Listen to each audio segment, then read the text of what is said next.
লগত জড়িত আছিলোঁ আৰু তেতিয়া নলবাৰীত প্ৰথমবাৰৰ বাবে বিহু কৰ্মশালা অনুষ্ঠিত হৈছিল। তাৰ আগতে বিহু কৰ্মশালা অনুষ্ঠিত হোৱা নাছিল। অসম জাতীয়তাবাদী যুৱ ছাত্ৰ পৰিষদৰ নলবাৰী জিলামুখে প্ৰথমবাৰ নলবাৰীত বিহু কৰ্মশালা পাতিছিল। আৰু তেতিয়া মই আমাৰ নলবাৰী নহয় নামনি অসমৰ শ্ৰেষ্ঠ ঢুলীয়া বুলি ক'ব লাগিব ধনজিৎ দত্ত ডাঙৰীয়া আৰু হেমন্ত দত্ত ডাঙৰীয়াক মই তেতিয়াৰ পৰা লগ পাইছোঁ। বোধহয় সেইটো প্ৰায় 2005 চনৰ ঘটনা হ'ব যেন 5 চনত। আৰু তেতিয়া এখেতসকলৰ উদ্যোগটো আমাৰ আছিল, কিন্তু যিখিনি ক'ত কেনেকুৱাকৈ কাহিনী শিকাব লাগে সেইবিলাক দায়িত্ব লৈছিল হেমন্ত আৰু ধনজিৎ দাই।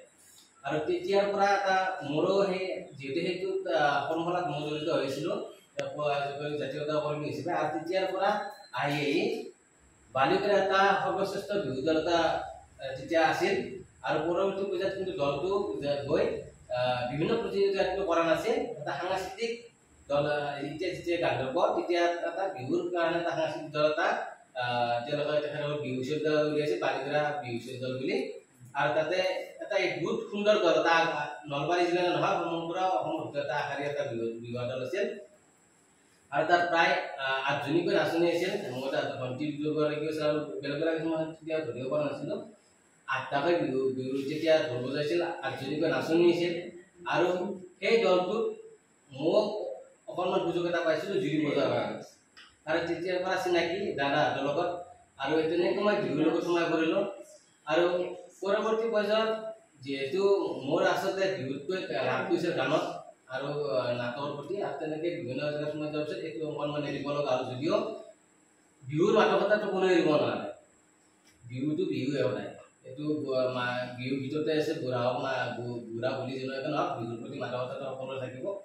আৰু সেই সূত্ৰে এই যিটো অনুষ্ঠান বিহুৰ যিটো অনুষ্ঠান গঠন কৰা হৈছিল তাতো সোমাই পৰিলোঁ। আৰু এই যিখিনি তেতিয়াৰ পৰা যিটো আজিলৈকে জানো যে এই ক্ষেত্ৰত বিহু শিল্পী সংস্থাই বহুতো এনেকুৱা নাচনী আছে বা বিহুৱতী আছে বা ধৰক যিখিনি ঢুলীয়া আছে, বহু ক্ষেত্ৰত সাংস্কৃতিকভাৱে কিন্তু তেওঁলোক কিন্তু অন্তত পিছপৰা হৈ যায় বা পৰৱৰ্তী পৰ্যায়ত তেখেতসকলে যিটো এটা আৰ্থিক অনাটনত ভুগিবলগীয়া হয় বা বিভিন্ন ক্ষেত্ৰত যিহেতু আমি নিউজৰ লগতে জড়িত হৈছোঁ সাংবাদিক ক্ষেত্ৰত, যে আৰ্থিক যিটো ঘনতা যিটো আৰ্থিক অনাটনত ভুগিবলগীয়া হয় তেওঁলোকৰ হয় কিন্তু মাত মাতিবলৈ কিন্তু কোনো আগবাঢ়ি নাহে। এনেকুৱা এটা ভাৱ হয় যে বিহুটো নাচি থাকিলে তেওঁলোক খুবেই ভাল ৰাইজৰ মনত, বেলেগ কোনটো নাচিছে চালাক যিটো এটা ধৰক মনৰ ফূৰ্তি এটা সেইটো কৰে। কিন্তু যদি তেওঁলোকে দুৰ্নীতিত পৰে তেওঁ কি কৈছিল বিহুৱে নাচিছে তাৰমানে এটা উপলঙা ভাৱ এটা যে কিবা এটা দি তেওঁক সাহায্য কৰাটো বহুত দূৰতে থাকি যায়। কিন্তু তাৰ কাৰণে যিটো গঠন কৰা হৈছে বিহুৰ সংস্থা এটা খুব এটা সুন্দৰ পদক্ষেপ। আৰু যিটো ইয়াত আছে কাৰ্ড ব্যৱহাৰ কৰা হৈছে মই ভাবোঁ এই যিটো আছে কাৰ্ডে হয়তো আমাৰ যিখিনি নৱপ্ৰজন্মই হওক বা বিগত সময়ছোৱাত যিখিনি বিহুৰ লগত জড়িত আছে তেখেতসকল হয়তো সুন্দৰভাৱে উপকৃত হ'ব বুলি মোৰ এটা খুব বিশ্বাস আছে। আৰু এই ক্ষেত্ৰত নলবাৰী জিলা সমিতিত যিখিনি ধৰক আজিলৈকে অনাদৃত বা অৱহেলিত হৈছে সেইখিনি ক্ষেত্ৰত উঠি অনাৰ ক্ষেত্ৰত বা আগবঢ়াই অনাৰ ক্ষেত্ৰত নলবাৰী জিলা সমিতিৰ সন্মানীয় সভাপতি সম্পাদকে হয়তো আগবঢ়াবলৈ তেখেতসকলৰ যিটো অনাটনত যিটো ভুগি থকা যিটো উদ্ধাৰ কাম সেইখিনি কৰিব বুলি আশা ৰাখিছোঁ।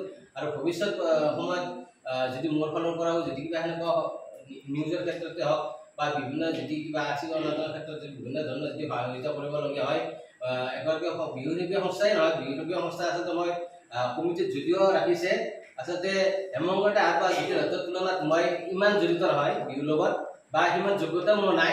তথাপিতো এজন সংবাদকৰ্মী হিচাপে তেখেতসকলে মোক ইয়াত ৰাখিছে, গতিকে সংবাদকৰ্মী হিচাপে মই বিহু শিল্পী সংস্থাৰ যিখিনি শিল্পী সেইখিনি ক্ষেত্ৰত যদি কিবা সহায় কৰি দিব পাৰোঁ তেতিয়াহ'লে অনাগত দিনত মই এটা অংশ কৰি দিম বুলি আশা ৰাখি আপোনালোক আজি উপস্থিত হ'বলৈ আদায় দিলোঁ মই অভিনন্দন জ্ঞাপন কৰিলোঁ। ক'বলৈ সামৰি মাৰিছোঁ। ধন্যবাদ।